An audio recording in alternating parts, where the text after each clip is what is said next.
Hello. Hey, how's it going? It is going pretty well. It is a nice, crisp morning, and I am loving the fall weather. So things are going pretty good. How are you doing? Man, oh man, I just got things. I got things on my mind, I got things on my heart, and all of it is wrapped up into today's conversation. I am approaching this conversation with the weight of all of these things just resting heavy on me. And if you don't mind, I want to just dive in. I want to catch you up a little bit about what's weighing on me. I really kind of want to just wrestle through this chapter in light of all that. Is that okay? Yeah. What's going on? I've got a family member who's going through a divorce, and that is just awful. Divorce is messy. People get hurt. People are just in turmoil. Kids get caught in the middle. It is not fun. You know, we're doing what we can to support this family member and all of that, but that's just the immediacy piece. That's what's most relevant to my life. But it feels like this is one part of a whole series of things that are happening around me or in our world. Like, I know of a church that is in the midst of just brokenness and division over the culture wars, and it's getting to a point where there might be some sort of either referendum on the pastor or some significant exodus from the church, all over how we interpret or how we relate to the culture. Then we've got a national government that is in all sorts of turmoil. We've got international conflicts, including the war between Israel and Hamas and the war between Russia and Ukraine. And it just feels like, from my own personal sphere on out into these radiating circles of despair, there's just pain in the world. There is violence in the world. There is injustice in the world. And my heart is just crying out for all of these things to be remedied, that this is not okay. And I'm heavy with all of it. And I just want to, I'm looking at this chapter on justice and how do we fight for what is just when everybody has different definitions of what is just. Like, is it just the strongest wins? Do we just have to battle it out until all the enemies are dead and we get to have our version of justice? That's what it feels like. So that's how I'm doing. Yay, happy Man. episode. Well, it's timely, right? I mean, this particular chapter of Volf's book, I think, asks exactly the right questions for what you're talking about, because there's so much going on. Like you said, there's international and national stuff that just impacts all of us. You've got local stuff. In my life, I'm watching several churches that I'm friends with go through just incredibly chaotic circumstances. And I'm watching a number of different friends wrestle with things that they've never had to deal with before. And in the middle of all of this, I was particularly looking at the Israel Hamas issues. I was thinking back the other day about the fact that in the 80s, the Christian response was, see how this fits on my eschatological map? See, Jesus is in fact coming back. Right. Taking this sort of stance of being an observer rather than engaged. And I love the fact that Volf's chapter here offers us a genuinely prophetic place to stand in the midst of any conflict, whether it is anything from personal to international. It offers a way of being that is consistent with the character of God that could literally transform the world. It is actually offering what I think of as good news to the world. Mm. And it all wraps up around this sort of what I think of as the high watermark of the chapter, this incredible idea of double vision. Mm. You know, I loved this idea that we have to be willing to enter into a place where we are interested in seeing the other person or the other quote unquote side from their perspective. How do they see themselves? And then, secondarily, how do they see us? And do we Yeah. have the courage and the humility and the willingness to do that? And I think the whole chapter really is a setup and an invitation to that kind of thinking. It is. And particularly when, you reference this double vision, and the double vision itself assumes an us and a them. And the us and the them are really stand-ins for cultural difference or difference in perspective, if you will. And it's just dark, but he starts off the chapter with what he calls a syllogism of despair. And this was so powerful to me. He said, basically, there are three, any syllogism has a couple of statements, and in light of those, then this. And he starts with saying, look, justice is a culturally bound idea. And he expounds on that later, and we can defend that in a moment. But just for a moment, presume that he's right, that justice is a culturally bound concept. Everybody has their own definition of justice. But then peace, the second statement, peace depends on justice between cultures.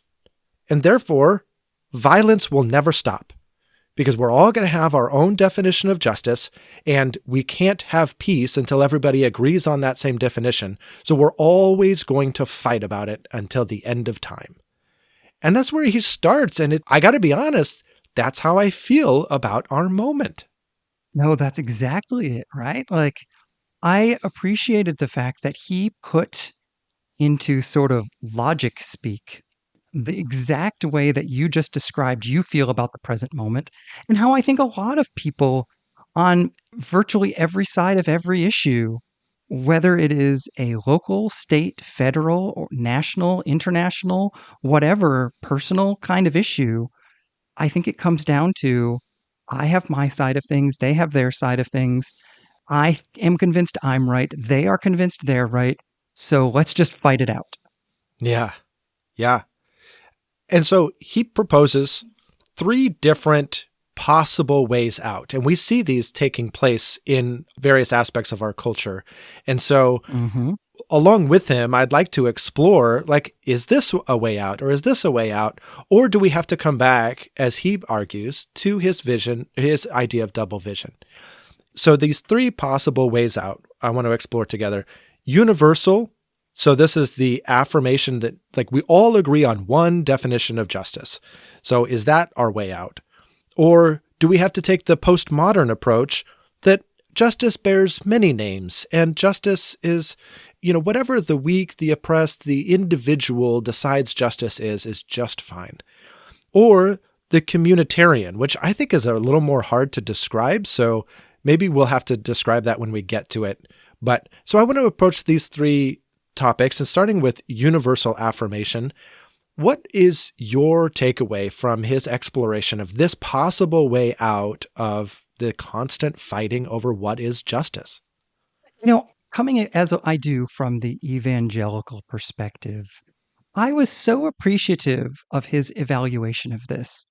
His basic idea here is, does the belief that there is in fact one actual justice get us anywhere? And he sort of jumps into this idea that I thought was really helpful, that we as Christians believe that there is one God who is God over all things, and therefore we do affirm that there is only one justice. Something can, in fact, be evaluated to be actually just or actually not just in reality. However, and this is where I appreciate the distinction that he's going to make, he is very quick to say, while there is an absolute justice, we as limited people, even Christians who have the Bible and all of the resources we have to acknowledge that our understanding of that justice is impacted and filtered through a cultural lens. And so while there is an absolute justice, we better make sure we make a distinction between the absolute justice and I guess what I would call my cultural understanding of justice. Those have to be differentiated. And if we do that, then we come to a point where we realize I have an understanding of absolute justice, you have an understanding of absolute justice, and those don't actually help us get anywhere in a dialogue. Yeah, I love the way he puts it actually on in my book. It's page 185. He says, God's perspective on justice cannot help, because even when God speaks, we cannot avoid inserting a few lines of our own into the speech. Mm-hmm. And that's exactly it. We see through a glass dimly, right? Like we don't have a perfect understanding of God's justice. We have a culturally bound, myopic view of what God's justice is. It is the grand vision. There's no question. But is my understanding of it the grand vision? Or does it exist independent of me, and I need to hold my own understanding of it with a bit of humility? Well, and he comes to this, he's really trying to come to this in a very pragmatic fashion, right? He's not trying to ask an objective, sort of ethereal question. He's just trying to say, how can we actually deal with the fact that there are real disagreements about justice in the real world? And so he comes at this point of saying, okay, if I believe there is an absolute justice and you believe there is an absolute justice and I think it is X and you think it is Y, then how do we have a conversation about that? And I love the fact that he basically narrows this down to two things, right? We can either reduce our conversation down to what we can work out through agreed upon reason. That is to say, we can build a conversation starting with pure reason, or we can build a conversation based on the reasonableness of the conversation partners and therefore build some kind of consensus. And the reason argument he sort of dismisses and says, well, that has generally fallen apart through a variety of postmodern arguments. So he kind of moves quickly through that one. And then I forget exactly how he says it, but he basically says, and the reasonableness thing, yeah, that's not going to work. Well, right. He says, because our definition of reasonable comes from the liberal arts, very Western conception of what is reasonable. And it doesn't include a global perspective of reasonable. And so at the end, if you really define what somebody means by reasonable, they really just mean a liberal perspective. And so yes, at the end, I mean, reasonable and liberal are synonymous, and that's it. So it falls apart because we have our own culturally bound understanding of what is reasonable. So reason itself, or being reasonable, cannot be the ultimate guide because it doesn't, in the end, get us away from our culturally bound moment. Exactly. They both reduce down to, in very simple layman's terms, what makes sense to me. And therefore, what we're really trying to do is fix the moment based on what makes sense to me. But if I'm trying to come to consensus based on what makes sense to me, and you're trying to come to consensus based on what makes sense to you, because this is the thing I love that he says. He points out the fact that whatever's happening in my head as a person who believes that I am right, the person on the other side is feeling and thinking the exact same way. Right, exactly. Just because it makes sense to me is not a helpful argument. And we can dress it up with all sorts of philosophical language. It still comes down to, does it make sense to me? Yeah. I love how he summarizes this. He just basically says, the skeptic would therefore approach this moment and say, Look, all you have to do in order for oppression and injustice to reign is take a particular definition of justice, deny that it is particular, and then apply it to everybody liberally. That may have been one of the most damning statements he makes in the entire book, because I think every one of us is profoundly guilty of this, of trying to make something that is particular not particular, of trying to pretend that we don't have a cultural lens when we really do. Yeah. And let me actually make this step, because that sounds like it's an active choice in any given moment. I think we are so blind to our cultural lenses that we simply don't realize they exist.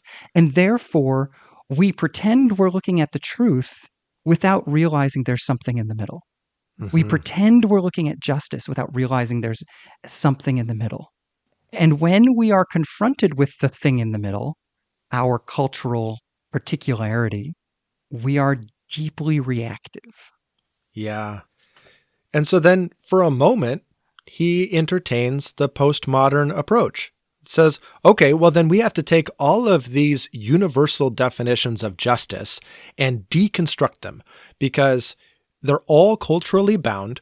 They're all a shabby attempt at being universal. And in the process, they oppress somebody. And if we're going to really stick up for the little guy and we're really going to name the oppression and the injustice, then what we have to do is make it so that everybody has an equal say on what is just. And he says, well, that sounds lovely, but at the end, it means I have to affirm everyone. I just have to, like, everyone's okay. Even people who are oppressive. I just have to say, well, they're equally valid, just like everybody else is equally valid. And so in the end, oppression still reigns because we have no leg to stand on to say, no, that's not okay. We've just decentralized it to the point where everybody gets to make their own decision, including an oppressive one, and that we have to affirm that that's okay. We can't stand there. No, exactly. And he goes on to argue that not only does this not help a conversation about justice, but it ultimately rebuilds the universalistic affirmation of justice via a back door. I love his summary of this postmodern position that all should respect all, none should respect those who do not respect all. And he says, so basically you have created a liberal, postmodern, universalistic perspective that everybody else has to agree with in order to have a conversation. So you're doing the same thing as the other guys are. Yeah. Which brings us to his third option. The first two I had heard of. The third one was new to me. And I'll be honest, this is the second time I've read this chapter. The first time I didn't get it. The second time I had to call you earlier in the week and say, okay, I think this is what he's saying here. I have since outlined this piece of the chapter, and I think I get it, but I want to ask you, how did you understand this communitarian approach to justice? Yeah, it's interesting because he finds that this actually holds part of the key to double vision, if you will. And so he actually builds his final argument on aspects of this communitarian position. But his main critique is that communitarian vision tries to do too much. And so my understanding of it is that he acknowledges straight out of the gate, everybody stands somewhere. You know, I have my own cultural place and time. I stand with certain lenses on, certain ways of understanding the world. I am culturally bound, and that is okay. That is inescapable. But we do need to acknowledge it out of the gate and just say, yes, I am who I am with my own unique perspective. And my own unique perspective, my own tradition, or for us, Christianity. And not just Christianity, right? Like, right. A Western American evangelical Christianity. Yes, which highlights the fact that what he also says, like, we don't just stand in one place. We usually stand in multiple places. I stand in the Christian tradition, but as a 21st century American who lives in Oregon and goes to a non-denominational church. And, you could go on and on and on down the line to show the different ways that I stand and how I am culturally bound. But he says every single one of us can draw on aspects of our tradition, and we have resources within those traditions that enable us to pursue justice. And if we all sat down in active dialogue with the resources that we had at hand for pursuing justice, this is the communitarian vision. But where Volf says this breaks down is the vision expands to the point where we just keep having these discussions and we keep drawing on these resources really until some sort of consensus emerges. And Volf says, yeah, that's pie in the sky thinking. We're not going to get that consensus. Not this side of heaven. It's not going to happen. And to think that it is just magical thinking. And so instead, we have to set aside this idea of a, quote, coherent tradition or a grand vision or universal application that we're all going to agree on. Again, that was solution number one. It's not going to happen. So while we disagree, what's our approach going to be? We have to take aspects of our Christian tradition. We have to live into them, but not believe that we, with our limited understanding of it, can impose a coherent tradition around which everybody is going to adhere. Exactly. Well, and it's at this point, as he's working through his sort of modified communitarian model here, he makes several really interesting and I think controversial statements about the faith that we hold to as it is delivered to us through the scriptures. In order to make this point the way I understand it, let me try to define this idea of culture and tradition the way that he seems to be. A culture or a tradition is a unified, coherent system of thought and belief that leads to a specific way of life that is practiced by a specific group of people. Yeah, I'll take that. That seems to be his definition. Okay. Because then what he says, he asks the question, does the Bible hand down a specific tradition? That is to say, a unified way of thinking and living and practice and habits and all of that a group of people can practice together. And his argument is, no, it doesn't. First of all, the Bible itself is not a coherent tradition. And this is where I think it could be really easy to misunderstand him. Yeah, for sure. He doesn't, right? Because he does not mean the theological vision of the Bible is incoherent. Correct. That is to say, the various truths that the Bible claims are in contradiction to one another. That is not what he's saying. What he's saying is that the truths that the Bible claims and our belief about them, or its invitation to us to believe those truths, can become or be integrated into a host of different traditions and cultures. So belief is only one aspect of what makes up a cultural or tradition landscape. And the Bible comes to us as a series of beliefs that we can then integrate into our culture or into our traditions. Yes. It is not itself a tradition. Absolutely. This is why the Bible can be translated into a bunch of different languages. It's why this is the God of all nations. This is the universality of the gospel. This isn't an imposition of a culture upon a people. These are the principles, the way of life, the way of Jesus, the way of Father, Son, and Holy Spirit that we can take into our cultural spaces and live out. And so you have the ancient Israelite model, but then you also have the Israelites in exile, and you have the Israelites post-exile. You have the Israelites under Roman occupation. You have the Jesus movement that starts in the Gospels and spreads through all these different cultures in the book of Acts. You have all of these different eclectic churches to whom Paul writes his letters. You have multiple churches that John writes to in the book of Revelation.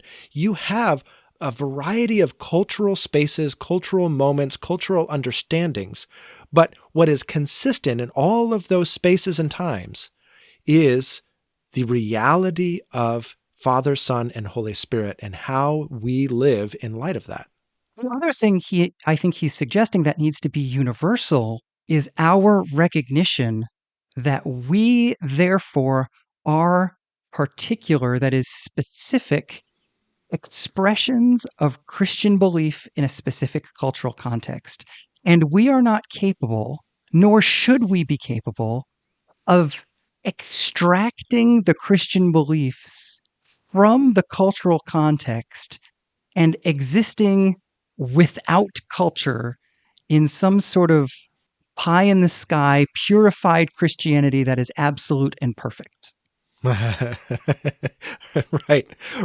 And to think Right? we can is foolish. And it goes back to, again, you're talking about these blinders that we have on that ultimately lead us to deny the fact that we have a culturally bound understanding of God's revelation. Yeah, exactly. Which, if we buy into all of this, leads us, and I stop me if I'm skipping anything that you want to hit, but this is the moment where suddenly his invitation to what he calls enlarged thinking, which is really this acknowledgement. I can't allow my own thinking to be enlarged until I acknowledge first that it's limited. Right? Yeah. And so if I'm allowing my thinking to be enlarged, the way it can be enlarged is this idea that we can now finally come back to of double vision. And I love this quote. We enlarge our thinking by letting the voices and perspectives of others, especially those with whom we may be in conflict, resonate within ourselves by allowing them to help us see them as well as ourselves from their perspective. And if needed, readjusting our perspectives as we take into account their perspectives. My favorite thing about that quote is that he invites us to let their perspective resonate within us, but then he tells us how, right? Like if we're fighting about an issue, how do I let their understanding of the issue resonate within me? And he says, here's how. By letting yourself see yourself and see them the way they see themselves and the way they see you. If you can see the characters in the drama, them and us, from their point of view, then their stance will suddenly make a whole lot more sense. Yeah, you're exactly right. And I really love the way he says this. He basically, in my words, he says, even if there's a 1% chance that they are 1% right, we have to be willing to entertain that. They might be dead wrong. You might evaluate it. You might open yourself up and find that there's nothing redeeming in their perspective. Or you might find that there is a nugget of redemption in their perspective. Or you might find that there's a lot more than that. But we'll never know if we are closed to the idea of embrace, if we're closed to the idea of making room for the other. And I really love this quote. He says, to agree on justice in conflict situations, you must want more than justice. You must want embrace. Yes. And if I can, that brings me kind of back to this Israel-Palestine thing. Whether you take the Israel perspective and say, this is the divine holy land, this is what God gave them as an inheritance, they belong there or whatever, or whether you take the Palestinian perspective and say, these people are invading the land that we've had for generations and they are usurpers and they need to leave, right? It doesn't really matter which of those sides you hold. I think we can acknowledge that each side has fought for their own version of justice and in the process has committed injustices in the name of justice. And now the other side wants to get justice for the previous injustice. And then the other side wants to get justice for that injustice. And at the end of the day, Volf says you have to break the cycle. If you really want justice, you have to want more than just justice. You have to actually want embrace. Well, and this is so hard. He is not inviting us to something that's easy or academic. No, right? No, I mean, by no means. He is inviting us to be angry and hurt, and in the midst of our anger and hurt, to ask how the perpetrator sees themselves and how the perpetrator sees us. Yeah, it reminds me, I mean, he even references at this point too, going back to what we talked about last week with the prodigal son. The father was so hurt. There's nothing that the son could have done to disrespect him more and to dishonor him more. And yet, relationship was prime. He maintained the will to embrace. And when his son returned, he threw his arms open and embraced him. That's his guiding metaphor in this book. And it's so poignant in this moment. You have to want embrace. If you don't, then you're just going to keep fighting for your version of justice and it never ends. Yeah, exactly. Well, and then the other thing he mentioned previously in the book that really resonated with me as he was describing this particular part of justice is the idea that there is the perpetrator and the victim and the objective observer, right? Like those are the three categories we actually break things down into. Mm-hmm. We don't break the world down into just perpetrator and victim. We break it down into perpetrator and victim and objective observer. And many of us in many situations, like I would be in the moment with the conflict between Israel and Hamas, I would very quickly put myself in the objective observer space and think, okay, they need to do this. Right? Yeah, right. Yes. Yes. And then I'm reading this and I'm like, oh, that's why he said that way back there. Because his whole point is nobody ever gets to read this and say they need to do this. I, as the imagined objective observer, need to set aside my pretend objectivity. And I need to say, okay, what does it mean for me to put myself in the variety of perspectives in this conversation? What do I need to see from Hamas's perspective? And not about Israel, about me. What is Hamas seeing about me as an American? What is Israel seeing about me as an American? And I'm sure there's a diversity of perspectives in both of those groups about the various types of people who are in America. I don't want to oversimplify it.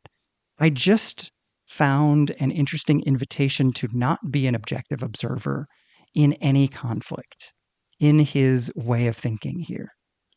I loved that, but he also balances that against this question, well, then can we stand anywhere? I mean, if we're all culturally bound, can we even fight for justice?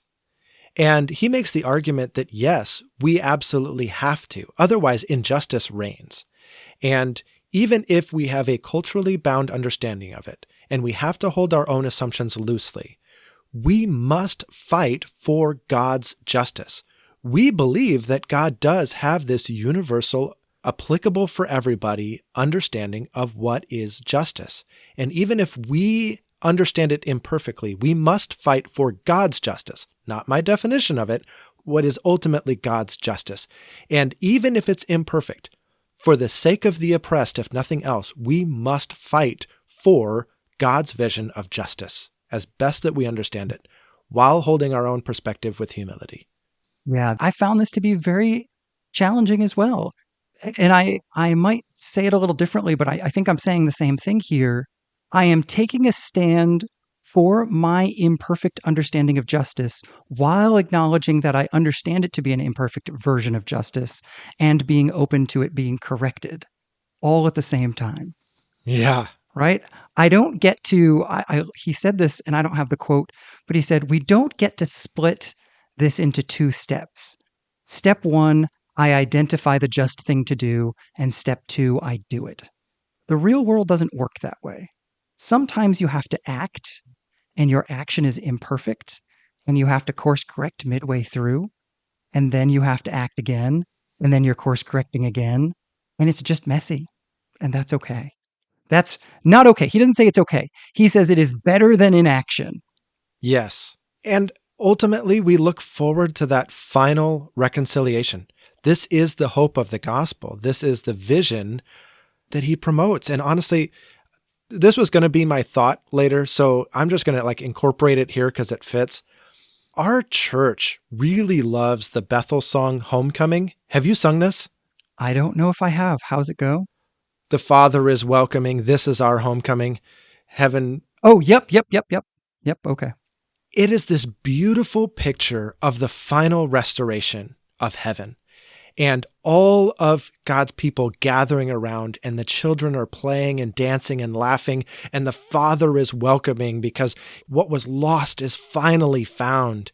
It's this amazing picture of true peace and final hope that we all look forward to. And I love the fact that Volf is living in this tension of this already and not yet. Already God has the final vision in mind. Already God is the universal ruler of all. But not yet have we all come to full redemption. Not yet have we realized God's vision for universal justice. And we look forward to that day, and only then will it finally be complete and full. That's good. Well, I love that. I think that there is something that is a powerful illustration of some of what we've been talking about a church in your tradition being willing to use a Bethel song in worship. Yeah. I barely come from the tradition that fully affirms Bethel in all of its Bethelness. Yes. You come from what can comfortably be called the other side of the aisle. And I would imagine if we compiled a list of the things that folks at Bethel clearly believe and asked the folks at your church, do you want a worship leader who believes these things? The response would be a resounding no. But that's okay. We're not looking for a universal coherence of you to believe what they believe. You have found a piecemeal convergence between your church and Bethel that allows you to connect with God on a deeper level. And it's wonderful to me. And I think it's a great example of this when churches are willing to live out the kingdom in exactly this way. Does that make sense? Yeah, we've found a piecemeal convergence. And I think sometimes in seminaries or churches or Christian culture in general, we spend a lot of time focusing on theology. What is our right way of thinking? What is correct? What is true? And making sure we don't create a theological error or a heresy. Mm-hmm. But what Volf is pushing us to do is say, yeah, it's valuable to try to get our thinking right. But ultimately, as Christians, we follow a crucified Messiah.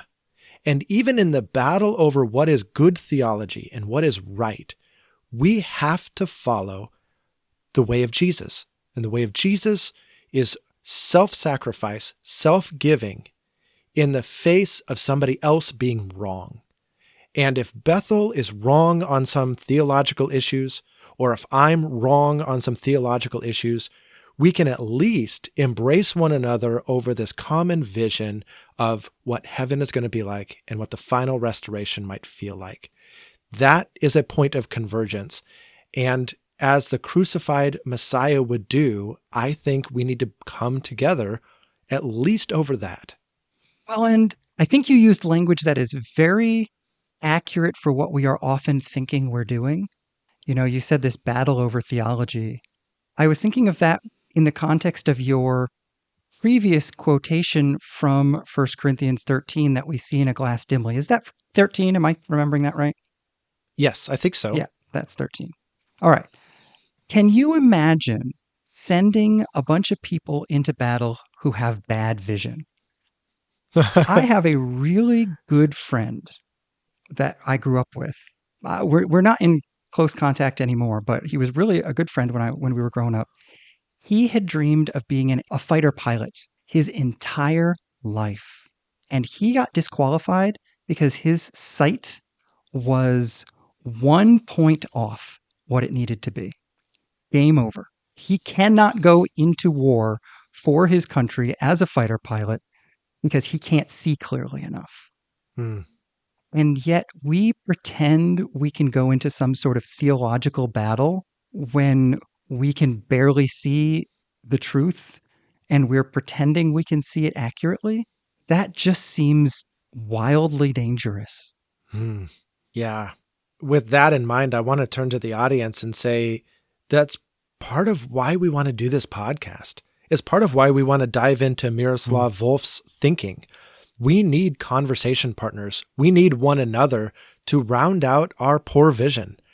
On our own, we don't see clearly. So I'm inviting all of us with poor vision to come together and help one another see more clearly. So thank you for joining in with this conversation, and we'd love for you to keep the conversation going. Whether that's joining us on social media, Facebook, Instagram, Threads, whatever, and sharing your thoughts and perspectives, or whether you want to take this episode and share it with a friend and have a really productive conversation about how to pursue justice in a world of enmity and injustice. How do you do that while following the crucified Jesus? So please join the conversation. We absolutely need one another. Well, hey, you used your thought already. I did. It's gone. I have no other thoughts. My brain is empty. Does that mean I can have two? Can I have two? Oh, man. You're selfish. I don't think that's very just, and I would like to fight you to the death over that. Okay. What weapon do you choose? I don't know. It's going to have to be a long-range weapon since I'm in Oregon and you're in Missouri. All right. Well, pray about it. And in the meantime, I want to throw two shortish thoughts by you because I could not decide which one. I have wanted to share both of these with you all week. Oh, cool. And so I'm really excited about both of them. The first one is from a recent episode of Preston Sprinkle's Theology in the Raw. Oh, such a good podcast. So good, right? But he said something. He was commenting on a sermon that somebody else preached. And he said, I don't want to comment on something I haven't listened to and you haven't listened to. But I also don't want to encourage you to go listen to some random sermon. I want you to fully engage with the preaching at your own local church. And I just loved that, especially in the context of what we were reading this week about the particularity of our own embodiment or enculturation of Christianity. His invitation and challenge, go fully engaged with the preaching at your own church, I thought was just profound. Yeah, so good. When do you hear that challenge from somebody with a national platform? Right? Yeah. That's a lot of humility there, and I love it. So that was thought number one. Thought number two, also from a podcast. This is a Psalms thought. Ooh. So this is a throwback to our Summer in the Psalms series, which, as we've discussed, we'll probably do something like it every year because we just found it to be incredibly rich. But here is an interesting thought. This is from the Influence podcast, where they interviewed Ian Valancourt, who is an assistant professor of Old Testament somewhere, and I don't remember where. But he has recently written a book on the Psalms, and there were a couple of great things that he said. And I am going to get this a little bit wrong because I looked for it to find what he said in print.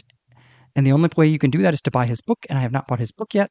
But the concept of what he said I thought was very, very helpful. He suggested that not only are the individual Psalms inspired, the editorial team that put the Psalms in the order that they are currently in was as inspired.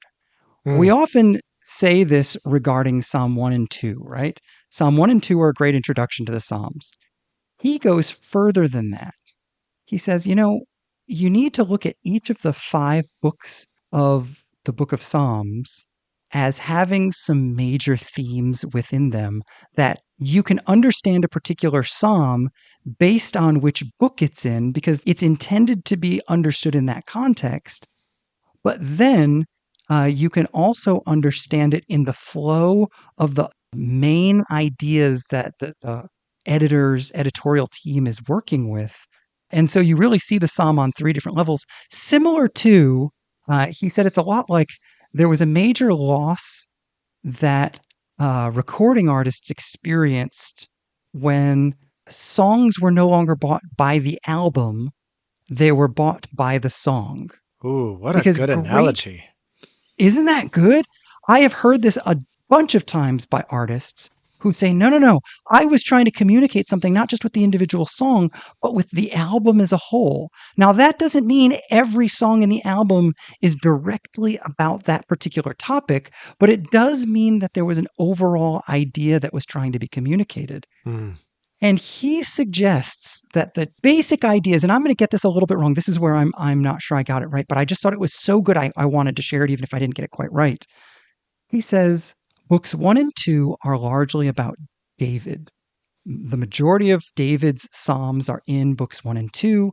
He uses some phrase like it is David straining to be the king he's supposed to be.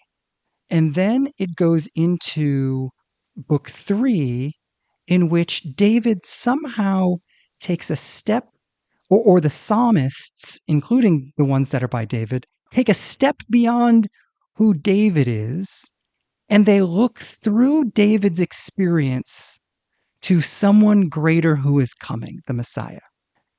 And then in book 4, there are a bunch of psalms that really wrestle with the exile experience.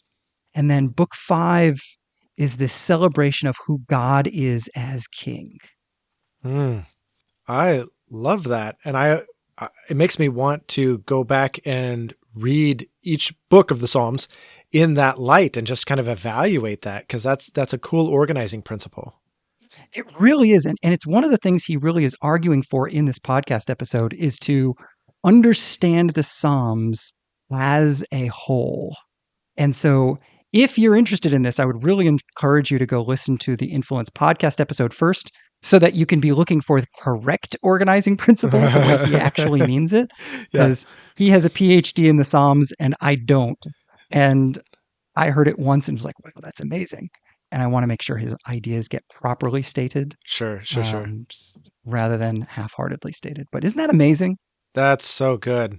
It makes me excited to do another Summer in the Psalms series, because there's so much about the Psalms that we've yet to uncover. And it's why people spend their entire lives devoted to the Psalms, because they're so rich. You could never uncover it all.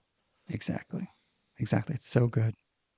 Well, with that deep and profound insight, we are now ready to move on to our final deep and profound insight of the conversation. Are you ready for the which Josh question? Oh boy. Okay. We have to do it at some point. So go ahead. All right, here it is. Which Josh associates cream soda with having a black eye? I love that this came up. So for our listeners, this is another baseball story in disguise. It's always a baseball story, which means it's not me, and you haven't said that yet. Oh, yeah, that's right. You. It's me. Yes, Josh from Oregon. So I was playing first base as a little leaguer, and I think it was even like between innings when you do like the little practice, like your pitcher's warming up, and the first baseman is like rolling grounders to the rest of the infield, and they're throwing it back. And it was either third base or shortstop, like whizzed it over to me, and it bounced off of the tip of my glove and smacked me in the eye. And yeah, it was very, very painful. And so I was sitting in the bleachers, and one of the dads brought me over an unopened, ice cold A&W cream soda. He's like, here, put this on your eye. And so that was my ice pack. And once I was done with it, I was like, well, now I've got a free cream soda. And so I actually I drank the cream soda afterward. And that was the very first time I'd never even heard of cream soda. That was the very first time I'd ever had it. Tasted great, but every time I've had cream soda ever since, I picture like having a black eye and holding this can up to my eye. Oh, man. That's funny, painful. I don't know how to respond to that story. Yeah, you're probably just wrong nothing. no matter how you do. Yep. So how about I just say, are we doing this again next week? Okay, sounds good. All right. Well, I'll talk to you then. Okay, bye. Bye.